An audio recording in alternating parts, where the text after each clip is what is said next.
How's it going, Song of Ice and Fire fans? It's Grant from Cats Miniatures, and my microphone's clipping. Let me turn that down for a little bit. Again, if the audio's rubbish, please do join us in the chat and tell me my audio's rubbish.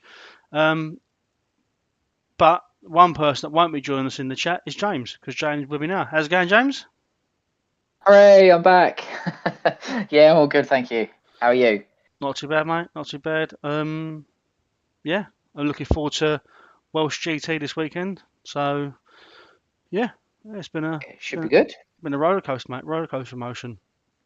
And also we've got some cool news about UK Nationals as well today, which is cool. We're going to talk through that. We want to talk about Brotherhood banners because there's been lots of talk online about Brotherhood. I know that you're fond of the men without flags, so I thought we'd get you on board to kind of have a chat about them. Yeah, we'll have a talk through a few bits and pieces. Sounds good. Nice. So what we're going to do first and foremost, what we always do, run through the calendar of 2025. So we have added some additions to this since we last played. So we've got this weekend, Welsh Grand Tournament, March 15th, Battle of Three Swords. More tickets are available for that. Please check out the stats page or go onto the UCATS Facebook page to see links for that to buy tickets. I think there are 5 left. So we're going from a 16-man event to a 24-man event, which will be awesome. James is going to that, so feel free to come down and slap him about. We've got Yeah, totally. You can give it a go. March 16th. I believe it's a new tournament organizer. I don't know for definite, so if I got that wrong, I do apologise. His name is in Discord. What is his name, James? His name is Red Mist. I don't know his actual name, but he's got an event in Northampton, Sunday Slam 2. Then the March 29th and 30th is the Invitational. On the March the 5th, we got the Spring Showdown in Walsall. On the April 27th, we've got Battle of Chain Stag, which is sold out. Looking forward to that one. May 11th, Power in the Shadows in Leeds. Leonardo's Games, Tom Whitworth running that out. May the 24th, 25th, the return of the Grand Northern GT. Always an amazing weekend. Tickets are still on sale for that, so I definitely do urge you to grab the tickets for that. Always a great day out up in the DMG world. On May the 25th, we got into Lions Den, which is the UCATS event that you're running for us, James. It's more of a grow event for the Norwich community. There's plenty of tickets left for that one. So again, if you're not up for the Northern GT or you fancy just playing some games, into the Lions Den is where you need to be. I feel like I've downplayed that, but I don't mean to downplay it. No, well, so it's more of a organised play day rather than a full-on competitive tournament. That's the vibe. It's you'll get structured games and 4 rounds of structured games, but there will be prizes, of course there will, and participation prizes and things that we normally do with the UCATS events. It's just not so much of a heavy lean into bring your A game that's going to smash everyone into the ground sort of thing. It's not that. Will there be, importantly, will there be tiny triangle sandwiches for everyone? There may well be. Oh. There may well be tiny triangle sandwiches or other triangular shaped foods. Like shurikens and things like that. Yes, that's it. We're giving around throwing stars. Nice. It's, I mean pizza, but you know, it'll be something like that. Awesome. Also, that's done in conjunction with Peter Bid and Aftermath Gaming Club in Norwich. Yep. So we've got a really cool venue for that. Again, we'll get more into that, I think, close to time as well. Carly in the chat is saying there's an event coming up again in June. There's a warm-up for EAGT as well. When you know the details, Carly, chuck it in and I'll add it to the calendar as soon as I know. Obviously, this week or last week, Chris Eustace has signed over the Song of Ice and Fire UK Discord over to myself. So we're looking to push that a bit more now. And we've got an active living UK event calendar that I'll add to as much as I can. So definitely join up to that Discord server. I'll add that in the comment section when James starts talking. 28th, 29th of June, East Anglian Grand Tournament. Tickets are still selling really well for that. We're almost to the 50 mark now. Almost to the 50. I'm really, really proud that we've got this so buzzing. Literally, we sell 20 more tickets, which is, just a normal small event for us. If we can sell those 20 tickets, that's 70 people sold out. And if we can do it in the month, 2 starter sets will be given away. That is pretty good going, and everyone loves free stuff. So go for it. Buy your ticket. Buy it now. Awesome. 19th of July, that's to be confirmed. That's probably not going to be a battle of free swords. That is the intention at the moment, but possibly not. Good evening, Dan, in the chat. Then we got the Summer Bash in Walsall. Always winter in Stirling. The Scottish guys running this always winter. So this always used to be their grand tournament. Scottish GT, isn't it? Yeah, Scottish GT. They ran it in February, the same time as Southern GT. So I don't know if this one is definitely going to be the Scottish GT, but I mean, it's nice to see the always winter format back. There's already quite a few tickets sold for that, and I'm really think people should be trying to attend this because I think it's going to be a great event, and I think Scotland needs that push to get it back to where it was because there's lots of really great guys up there willing to play games and have fun. 24th of August, obviously the clash there is with Rise of the Salt Throne in Poole, our first event with Brad. 26th of September, which is the Friday night of UK Nationals. It's on here as UCAT's Invitational. What it actually is the Hands Tournament. So this is the top 2 winners of the Southern GT, the Welsh GT, I believe Northern GT. I need to speak to Aaron and Alan again just to double check that. The East Anglian GT, the 2024 winner of UK Nationals, and there'll be some tickets going out to other places as well from other bigger events that are not quite GT status, but enough that people that give back to the community that have got good players around them. I'll be giving a ticket to the Warlands of the Northwest, for example, to give away at one of their events. And then 27th, 28th September, UK Nationals at London Grand Tournament. I'll get into this a little bit in a minute, but basically the tickets have been announced. They'll be going on sale this Friday. So whilst we're at Welsh GT, they will go on sale. I've had loads of messages already asking if they can be reserved. They can't actually be reserved, but as soon as they go on sale, we'll be posting all over our social medias. So keep your eyes peeled. There'll probably be a newsletter go out as well from the UK TC guys. Grab your tickets. I've got it's capped this year at 70. I've got a suspicion it's probably going to sell out quite quickly because if people are going to buy the amount they're telling me, I think we've already sold about 50 tickets to this, which is really cool. Yep. It is. And obviously it's the big calendar event for the year for everyone, really, isn't it? We almost finished the main tournament circuit in London. So yeah, this is the banger for the year. Yeah. I think this is obviously the UK flagship event at the minute. Autumn War and Walsall on 8th of October and 3rd of December. Winter has come at Walsall. Obviously, all these events were submitted by, I think, Brian's told me they were being done. So there's plenty of tournaments to go. If you consider yourself a competitive player. Brum, isn't it? That's right. Yeah. Yes. Yeah. And just a bit of awesome information for you. My mate Charlie lives around the corner from Brum, so I might go in his house and drink whiskey whilst you all play. How's that for a slice of fried gold? I mean, I think I'd rather do that. Also, there should be another show this week on Thursday that I'm doing with Luke and Kieran from the Welsh GT. We're hoping to do a bit of a list reveal like we normally do with UCAT stuff, so we're going to be doing stuff with them. We've been trying to sort of lock together and do something this week and last week, but it hasn't happened yet. But there is going to be an episode, hopefully, of us three having a chat about the Welsh GT coming up. Cool.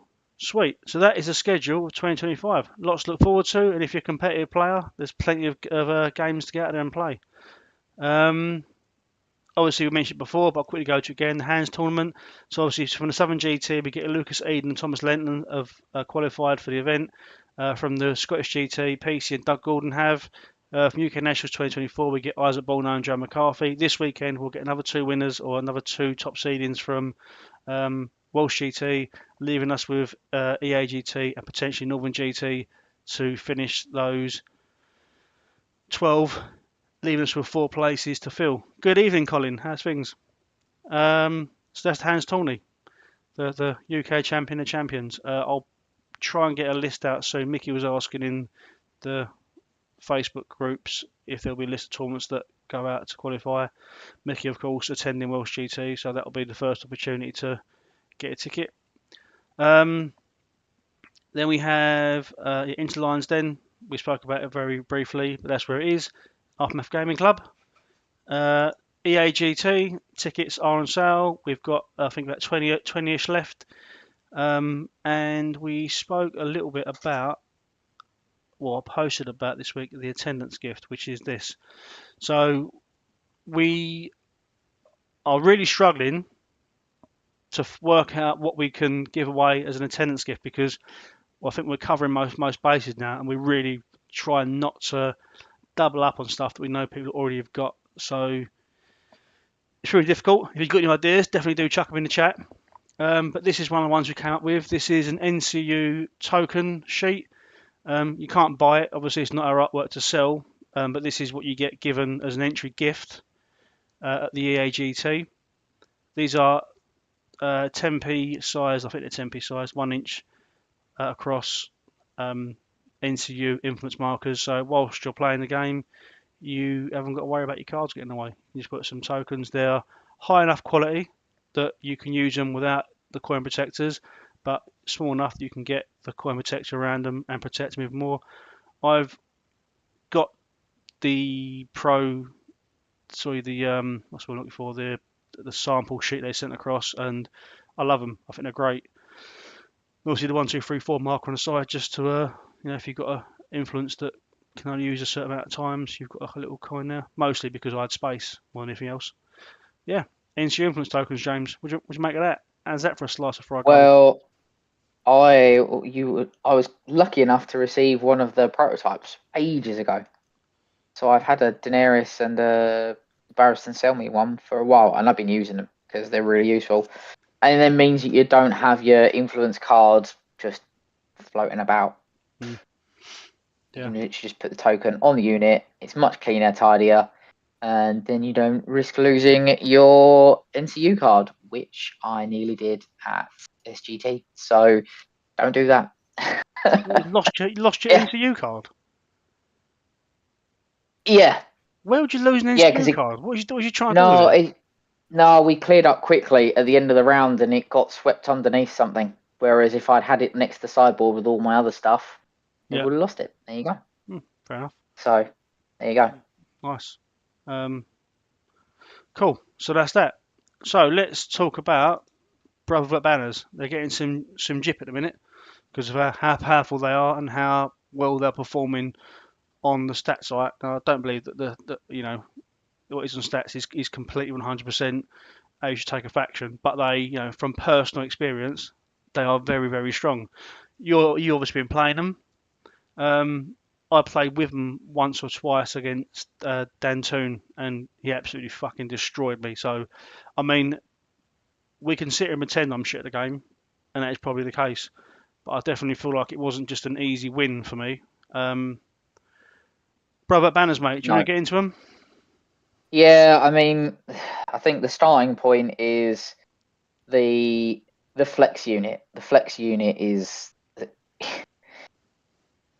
slightly problematic because having 2 very different factions to pick from.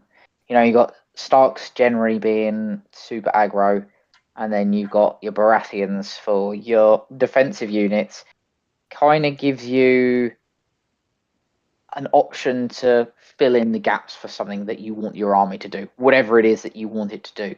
So, your picks that you're normally going to is, your Cavaliers, Champs, Lightbringers, Kingsmen, which I'll talk about in a minute, Rose Knights, there's so many good picks that all fit really well with the other Brotherhood units and the tactics cards and their various characters that you can put in there. I don't know if they necessarily considered all of the potential combinations, because it's massive. It's not just internally inside one faction. You've got the Brotherhood characters fitting into 3 factions, which is madness. I mean, I've been running Kingsmen with the Beric attachment, and he is just ridiculously good. Just all of the things that you can put together with that combination is just an absolute killing machine. It's like going back into early editions, like 1.6, where you could just run around with one unit and just run around and one-shot stuff. They're that good. And it's a problem. I don't think that that's been taken into consideration. Yeah. The next thing we can talk about is the tactics decks. Straight out the gate, the tactics deck is very good. I wouldn't say that there's a card in there that is bad or less useful. Less situational, yes, because there are some really situational cards in there, but for the most part, all of them are always useful. And on paper, I looked at Ravella and thought, wow, she's not actually that good. But in practice, she is very good. Because on those moments where you get a card that actually you're like, I'm not about to use this for a couple of turns, instead of just ditching the card at redraw, just save it. And then you ditch it and to use a Ravella token. And then you're ditching it anyway. So, I know it's quite a really good little mechanic.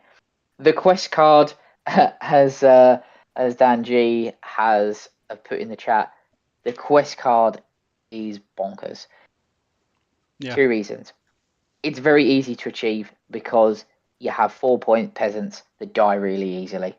So getting something to die is not difficult. And then not being able to take condition tokens is absolutely ridiculous. So I played against Carl a couple of weeks back, trying out champs in Brotherhood, got the quest card out on them so they couldn't take tokens. You can't kill them. not being able to give vulnerable to champs is just ridiculous. You just can't do enough damage to them without all the, on top of all the healing and everything else that the faction's got. And then to boot, if you decide that you want to lose this amazing ability, you can get wounds back from it. In a really clutch situation. It's the lore is a bit weird as well, because these are supposed to be a bunch of guerrilla warfare guys duking out in the woods and the riverlands and that sort of stuff. There's not supposed to be many of them, and yet they have so much healing in the faction. Is ridiculous. It's crazy, and I just don't think that really, it doesn't fit who they're supposed to be. So yes, they're an awesome faction. They're really cool. They've got some cool stuff, but I think they're a little bit overtuned and they're not quite true to the identity that it probably should be. Of course, just let's dip in the chat quickly. So Carly's saying, I have only played against the starter set of Brotherhood banners due to the Squire stuff. They don't seem over the top, but they are limited to the starter. I mean, I think we're going to discuss this in the Squires episode on Friday, because we talk about which we think is the best starter out of the 4 that we're running, and I definitely feel like the Brotherhood starter set is incredibly strong.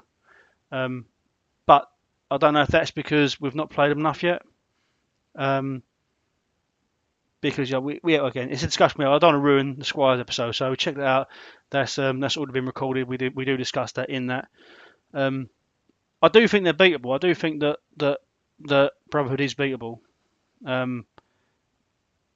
For sure, they're absolutely beatable, and obviously players are suffering from the new faction syndrome at the moment, aren't they? Where they're the new kid on the block. People haven't played enough games against them.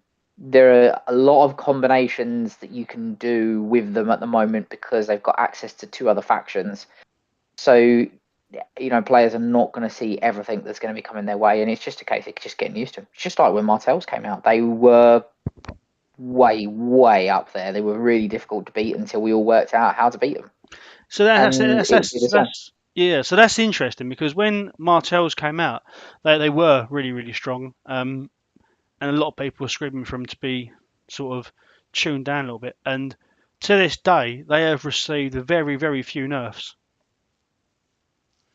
So I wonder if we're going to see something similar with Brotherhood because Martels aren't top of the rankings anymore, but they've seen a few tweaks of cards, a few tweaks to um, attachments and abilities, but normally Martels get hit by stray bullets. Normally it's a big ability that is overly tuned for another faction that gets changed in Martels as a result of that. Yeah, and obviously when Martels came out, they were the first faction that had this kind of debuff sort of play style. Yeah. Yes, you had like Lannister control, but it's a different kind of play style to the way that the debuff works. And I think now that players have got enough practice against playing into the debuff, you can kind of play around it, or you can at least plan your moves ahead, anticipating that if you do this, the debuff may happen, and then you put your resources elsewhere and you do other things. Yeah. So I think it's just taken a long time to get used to that. Yeah. So. Whereas with these guys, there's no real tricks to them. They are just all up in your grill. Yeah. There's some talk in the chat about Boltons. Boltons, have notoriously struggled since their release to gain any traction in competitive games. I mean, Dan G is in the chat now. He played at UK Nationals last year, and he done extremely well. He does do extremely well, Boltons. He's a very good player, but they're not an easy faction to pick up and play with. Boltons, not like I thought Brotherhood a lot easier to get your head around. Beginner friendly, which is why you like them. Yeah, that's it. Easy wins. I think we could talk about all the flaws with Boltons, but I think the main flaw that they suffer from is they're a panic-focused army in a game where there's a lot of good morale, there's a lot of auto pass cards, and there's a lot of ways to remove tokens. But that can be played around because I played against a roost-led Greyjoy list, and that was horrendous to play against. I mean, that was really putting out panic damage, and that to me felt like what a Bolton army should be. I mean, we're talking about Boltons now. We should be talking about Brotherhood banners, but I think the panic mechanics are there, but I just don't think the combos exist within the Bolton faction to be able to make them a super panic faction. Yeah, again, we're delving into it, and hopefully in a couple of weeks they'll get some love in the patch. But I think there are definitely a few easy fixes to make them a bit more competitive. Yeah. Anyway, let's get back to Brotherhood banners. So the next thing, the next thing that we need to just mention is the Sworn Knights are amazing. just amazing. Honestly, I think that they are better than all the other 8-point heavy cavalry in the game. Ooh, hands down. That's a big hands down. It's a big old thing there, mate. That's going to upset some people, I reckon. Yeah, I mean, I've said it now, but yeah. I'm happy to like discuss it with the world and see what they think. But I think they are. Even without like the healing thing that they throw out, just on stats and what they can do on their own, and the faction support that they have. Yeah, I think they're better than everything else. They're definitely good, mate. 100% they're good. I've seen you play with them. They're definitely a good unit. Do you think that what do you think it is that makes them better than 8-point units in other 8-point cavalry in your eyes? Is it just a combination of special rules they've got? It is, but it's also the raw stats and the faction support. So the fact that they're 7/5 on their attack profile, Mm-hmm. Straight away. If you're getting into a grind with another 8-point heavy cavalry unit, yeah. So let's say let's take the next best 8-point unit, which we're probably going to go with Cavaliers. Yeah. Yeah. Well, no, it should be 3 units, really. All right. Let's say that we're going to go to a 1-on-1 fight against Cavaliers. Yeah. Let's say you get the lance charge off and you do a reasonable amount of damage onto the knights. Okay. The faction then has enough tools to be able to heal them back up to where you want them to be. Mm-hmm. Then when you get counterattacked, the knights are getting rerolls. They have Sundering innate. And they have a 7-5 attack profile, which is better than the 6-4 in the grind that you're going to get from the Cavaliers. So in the actual static grind, which usually your heavy cavalry ends up getting into, these guys are going to win every time because they have innate rerolls. Because most of the time, your opponent is not taking the crowns because it's an undesirable zone, unless they have Peter or they really want to stop you from having that ability.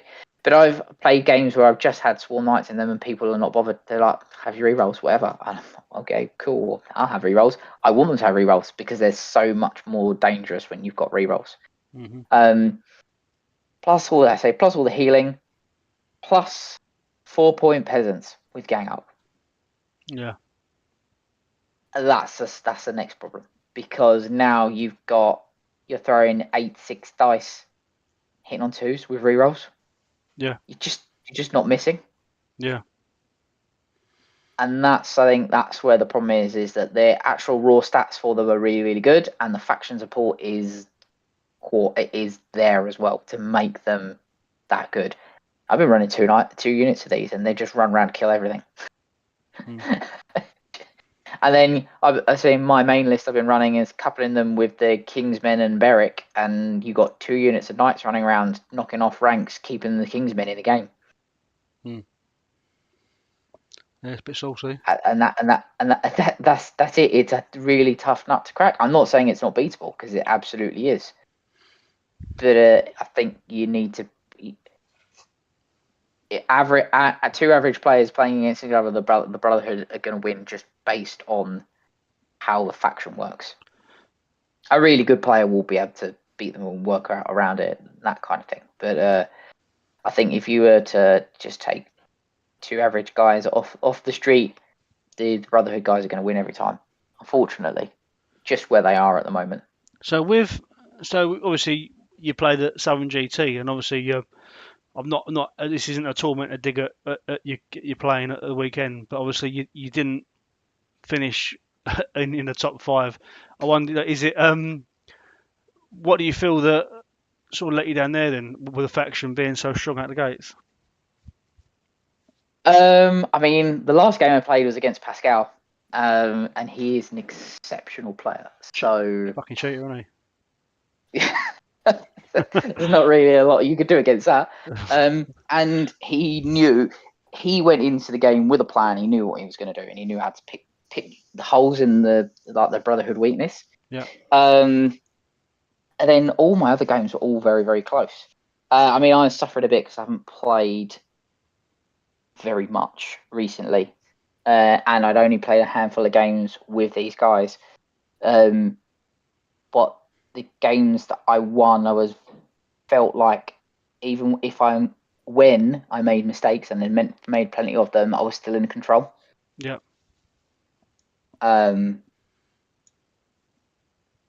So yeah, I think they're quite forgiving as well. Yeah. You can make mistakes and you can come back from them. Yeah. All right, cool. Just so we go dip into the chat, mate, because people are talking now. So Collins, yeah, go for it. Collins says, I don't think they're OP, but good at most situations. They seem to be able to adapt quite well to what is going on in the game. I agree with that because you mentioned it a minute ago. I think they've got the option to take from 2 completely different factions. So taking from Starks and taking from Baratheons, you can take an uber aggressive unit from Starks, or you can take a really defensive unit from Baratheons. I mean, to be fair, you do the opposite. You take an aggressive unit from Baratheons with your Kingsmen, but I think it's a lot of options that play really well. Like we were talking yesterday about, you mentioned about potentially to use Rose Knights and use that healing through the game just to do more damage and wounds from them. It's fucking brutal. Yeah, because they've got so much healing, the Rose Knights don't even have to do anything. They could just stand there and just do passive damage to your opponent just because of the amount of healing you can just push out. Yeah. But yeah, I agree. They're very adaptable, and I think that they're very forgiving for mistakes as well. Brotherhood. OJ says equivalent to what Champs the Stag used to be in a different style. Is he comparing them to Champs the Stag? About the grind, I guess he's talking about there. Yeah, because in the initial release of Champs, they were quite tasty, weren't they? And they would beat out other heavy cavalry in the grind. Yeah. If you didn't get the decent hit on them early, then they were quite difficult. The problem with Champs is they're super slow. Yeah. So there's ways to play around them. But whereas these aren't. They're a speed 5 unit. Yeah. But get that that quest card on them, as you mentioned the other day. Champs that can't get tokens is bullshit of the highest order. It really is. It really is. Yeah. Yeah. OJ said the big thing I have in power Go on. level. OJ said that he means in power level champs. So I think he's talking about when the champ and Glory Seeker was a thing, right? Yes. Yeah, that was a sad time to be alive. It was very difficult to get through. I don't think I've ever really truly forgiven Rid for that. It's his birthday day. Happy birthday, Rid. Yep. Happy birthday. So, carry on, mate. What was you saying? Before I forget the point, the only thing I have found that's quite difficult is a very, very limited token play. So there isn't very much that gives out token play. You've got one card.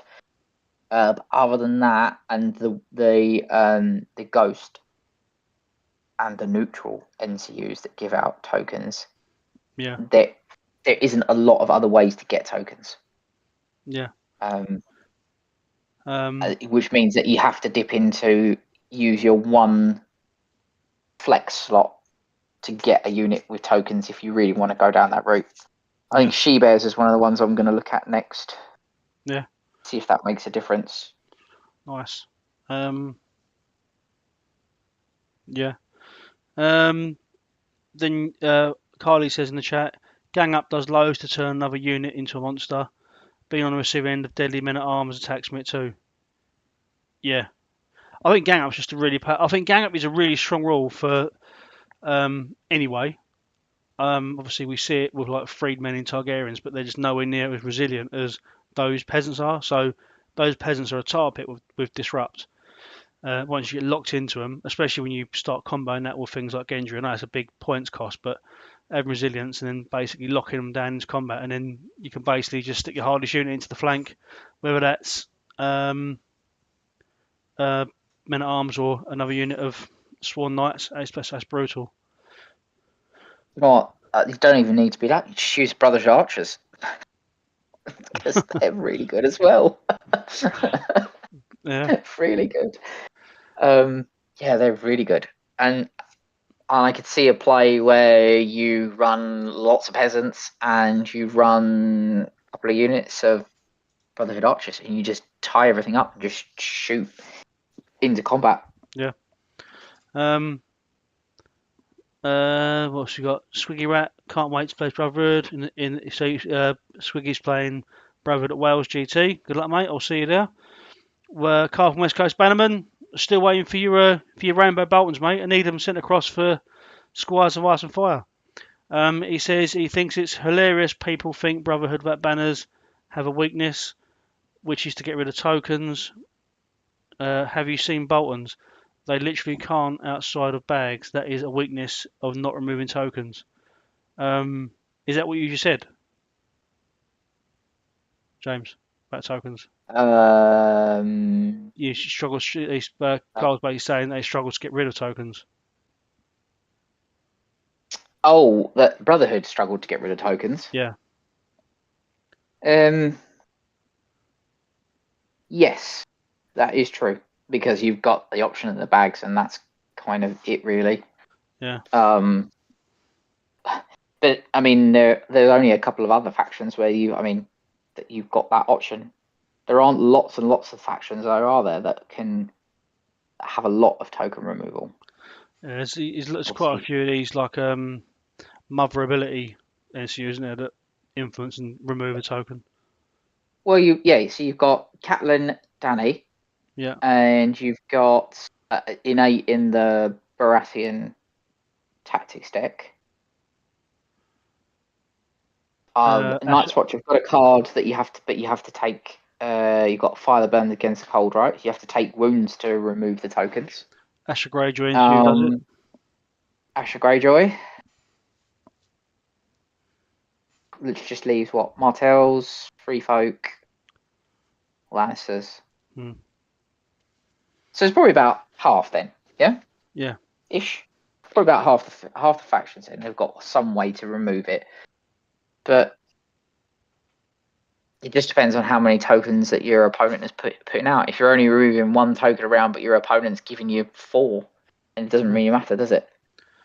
Swan Lady, Smallwood, the perfect week. Yeah, that's only if you are on rank, I believe. Yeah, last rank. Yeah. Last rank. Yeah. Which is fine if you're knights, because it's possible. The Dragonstone Noble card I said as well. That obviously removes tokens like a moving Stag's Witner, isn't it? Yeah, and you could flex him in if you wanted to, but I don't think he's your optimal choice. Yeah. As your flex unit. Yeah. Nice. Carly said that Tom is also good for tokens. Tom Symmetry's got Taunton, hasn't he? Yes, he has. Yeah, nice. Ghosting, she was messed Carly up big time with the tokens. Yeah, it's so good. It's honestly, it's for a little old lady. She's punching well above her weight. She is very, very good. Very good. Do you know what? Even just a +1 morale on influence is good. Yeah. Stack up those faith tokens. Well, yeah, there's that obviously helping you get your faith tokens, but also there's several cards in the deck that require you to pass morale tests to do something. And we all hate tactics cards where you have to do something to be able to get whatever it is that you want. Otherwise, you fail that morale test, and it's just a wasted card then. I had this conversation with Pascal at SGT about his Weirwood tree placement when we were setting up for the game. I was like, "What? Why are you doing that?" He's like, it's for overgrowth." He said, "Because if you fail a morale test for it, it's really sad." That totally makes sense. So same thing here. Yeah. Nice. Obviously, we'll catch up at some point about what we think's coming in the update. In March, it'll probably be the next episode, I think, because we'll sort of the 11th and be middle of March then, leading us into Carlo's Invitational. So it should be interesting to see what that brings with it. But I don't know that they're going to touch Brotherhood. I wonder if they'll give it a bit longer before they're making decisions. What do you think? I mean, traditionally they've not touched new factions based on them saying, "Oh, we haven't got enough data," unless there was something really, really quite broken. Golden Company. Golden Company. I'm convinced that that was just to shift boxes, right? looking at Carl. With little cardboard box fortress of Golden Company swordsman. What an animal! I can't see them. They're too new for them to be able to go, "Well, this is a problem. This is the problem." I can't see it. I don't think they because there was a lot of complaints about Doran when he first came out, and he didn't get touched in the first. Did he get touched in the first round of No, well, changes? no. I don't think he did because Doran was one of those ones where everyone was sort of complaining about him when he first was shown, but then it was people worked out how to play against it, and then I think they changed him because then he wasn't overly great, and now he's Right. an Okay. absolute beast for 4 points. He's a fucking animal, isn't he? Yeah, but it's the same kind of situation because I think we've all now had enough time to work out how to play the Water Garden as well. Yeah. To play it against your opponent. So. Yeah, especially Brotherhood, mate. You just take it, and then your opponent doesn't count as controlling the crowns. Have that. I know, it's brilliant. Carl in the chat says, I suppose it's almost as bad as Bolton's. Tokens are everywhere right now. Tired of seeing so many of them. Thanks for clarifying the one rank on Ravel. I forgot. Yeah. Yeah, I mean, tokens are a massive part of the game, aren't they, I think. Yeah, I mean, that's a hell of an insight, isn't it? Yeah, tokens are a massive part of the game. Yeah, cheers, Grant. Thanks for that. yes. Right, I was going to mute Thanks, myself, and I'm Grant. going to go downstairs. You carry on by yourself. What a fucking knob. I think what you meant is that there's a couple of factions that really put them out and really rely on them. Yeah. Exactly and there are other factions that are not as good at putting them out is the problem. Yeah. Yeah. Cool. Is there anything else you want to add to the Brotherhood Banners chat? Anyone in the chat want to add anything else to it? Cheers for discussing with us. It's been interesting. You know, we and James said, well, let's talk about Brotherhood Banners. We come into without a plan, really, so you've done quite well there, James. Yeah, I mean, this is what we had a bit of an open discussion in the WhatsApp group the other day, and we sort of said, well, this might be a good opportunity to have a bit of a live discussion about, what people are worried about, if they've got any insight, what they think, is too good, what are the ways to play around it. Yeah. Difficult to say because there's so many factions and so many combinations out there that the Brotherhood haven't been out long enough for everyone to go, this is the way to beat them. Yeah. I mean, I'd dread running into a Magnamighty list because it just ruined Brotherhood. Now, what makes you think? What makes you say that out of all the things that the mag list will kill them? Because there's no precision. No, it's the volume of damage. Yeah, so Mag himself just no armor saves, just crunch. Yeah. Plus, I think Brotherhood, every list you're gonna make, you're gonna bring one unit of knights every time. I cannot see why you wouldn't. Yeah. Or at least one unit of heavy cavalry, whether that's knights or whether it's a splash. Yeah. Yeah. And you bring a giant spear thrower and you have a sad day. Yeah. It's so yeah, I think like that style of build that is just all auto hits, auto wounds, I think they will struggle against. Yeah. Because it's whether you can out heal the damage you're taking, and I don't know if they could. Yeah. Just as an example, but that's again, it's a skew build. It does very specific things, right? Yeah. Yeah. So yeah, just again in the chat, Carly's saying about how do we feel about the tactics delay. I'm gutted because I'm honestly looking really forward to the extra stuff it's bringing into. Obviously, me and you, James, we play Targaryens quite a bit. Me, not so much in recent history, but my favourite factions is Targaryens. I'm a Targaryen player at heart. It's true. And I'm looking forward to the new Targaryen stuff it's bringing. Hopefully, not the stuff that leaked because that those event stuff is way too powerful. But it'd be interesting to see what that brings. I think, if I'm honest, I feel like the delay was expected for me. I feel like Kickstarters are just awful for delivering on time. I don't know what you think. Yeah, yeah. No, and do you know what? We're in a really a weird state in the game where the calendar is really busy. We've got a lot going on. Got a new faction that's dropped. We got a patch which supposed to be is quite a decent sized patch coming in a couple of weeks. Yeah. So, did we really want a whole new game system to drop right now? Yeah. Not really. Yeah, I get that. Yeah. If I'm honest, we've got a really busy, organised play schedule for this year. Yeah. And the fact that Tactics is now coming out at the end of the year means that actually once the end of the tournament scene for this year, might have some time before it all kicks off again the next year to actually sit down and play some games of Tactics. I think the main thing I'm looking forward to it is it's going to be shorter games. So, it will be if the rules are clean enough and easy enough, you can have some nice sort of pick up and play games alongside.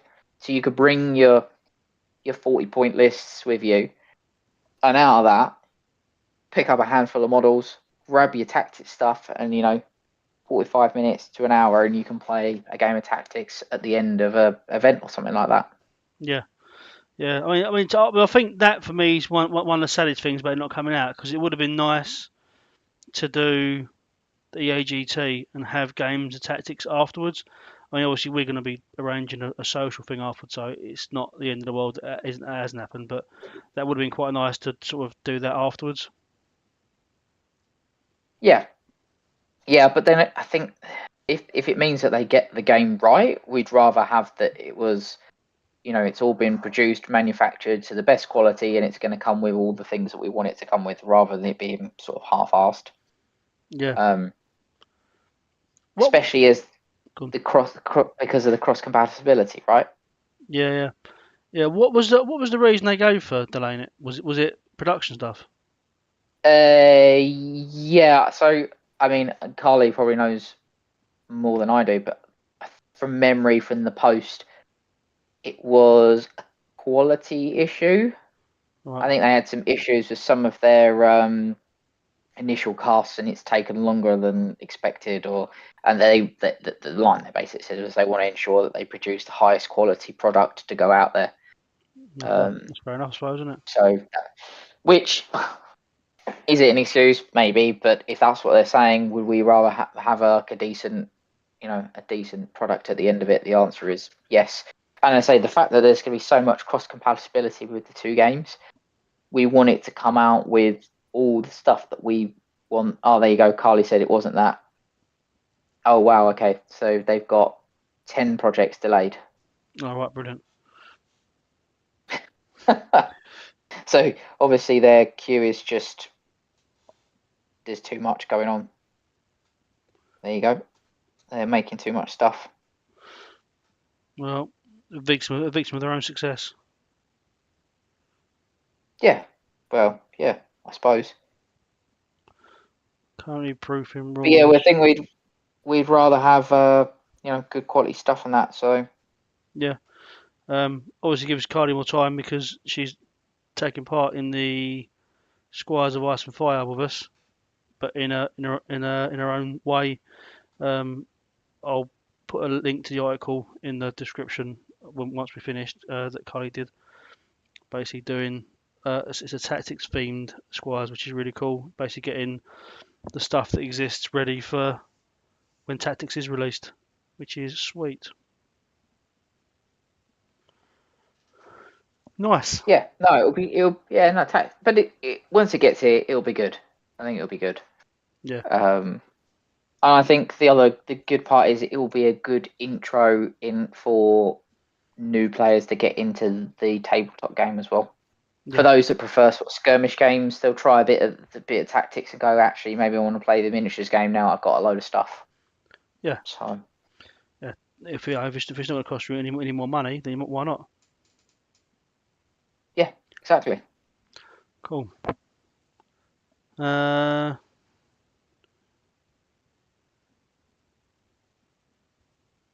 cool. So Carl's just sent across his buttons. Nice, well done, mate. Cheers for that. Squiggy Rat, I believe it's a playtest phase. At the moment, they need to be played and learned to counter personally by the community. Agree with the art cry of nerf. but every faction is broken in their own way. Yeah. Other than Bolton's. Yeah, no, you're totally right. Every faction has a very specific skew build that is very difficult to beat, but beatable by other things in other factions. Yeah. Yeah. I mean, you've only got to look at. I mean, it's outside of Brotherhood, obviously, given the stuff we've been talking about, the rankings are fluctuating all the time nowadays.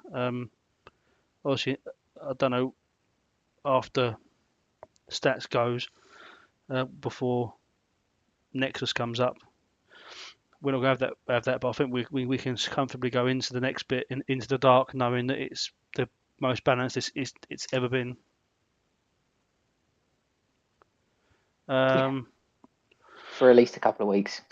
Yeah, exactly. Yeah. Till that comes out and fucks all up. Cool. Sweet. Okay, so let's move on from that because we're trying to make these episodes under an hour. So that is Brotherhood Banners. Cheers for joining us in the chat. Also, Squires of Ice and Fire on screen now. This is dropping on Friday. I'll be driving to Wales when it drops, so I won't be able to reply to any comments being put in there. But Carl will be in the same car as me going up to Wales, so he will be there. And obviously, I don't know if you're planning to tune into the episode, James. Yep, I will be. So James will be in the chat, ready to answer. I'll get Steve to jump in there as well. It's a good episode. It's a lot more visual than last episode. There's a lot more going on that you can see because obviously last episode was a lot of us talking about what we're doing. This is a lot more meat to the pie. Yeah, it's been really good fun. Yeah, cool. Okay, man. Right. Well, I think that's covered everything I need to cover. Yeah. Cool. So what's that last question from Squiggy in the chat there? It's been blocked by the bloody emojis. I hope they still stay okay. The amount of convention I put into making these scenes. Can't wait to show them off at Wales and Daventry. It means conversion. Converge. Yeah. We've seen that in. So obviously we've got a WhatsApp chat for UCats as well. And Connor's in that, Squiggy. He's doing some really, really cool stuff with his Brotherhood. I won't spoil it for everyone, but yeah, look forward to seeing that. It's very, very what's the word? Thematic. Thematic the word? Yes. Arty. It's really good though, Connor. You've done a really good job there, mate. Cool. Okay, sweet. Let's call it then, James, man. Cheers for joining us. Cheers to everyone in the chat for joining on board. We normally talk events. We thought we mix up a little bit this time. The next episode, there should be an episode going live on Thursday of me talking to the Welsh guys about the Welsh GT. If you're going to the Welsh GT, I will see you there. And if you're not, you can stay indoors, James. Yep, I will be watching your stream. There you go. That's what I'll be doing. Nice. We just worked out yet, but that'll be a joint stream between myself and Duke's Gaming, so that should be quite cool. Sweet. Okay, man. Right, we'll let you go then. Cheers for joining us. No, thanks for having me. Have a good one, and I'll catch you soon. Yeah, no worries. Speak to you.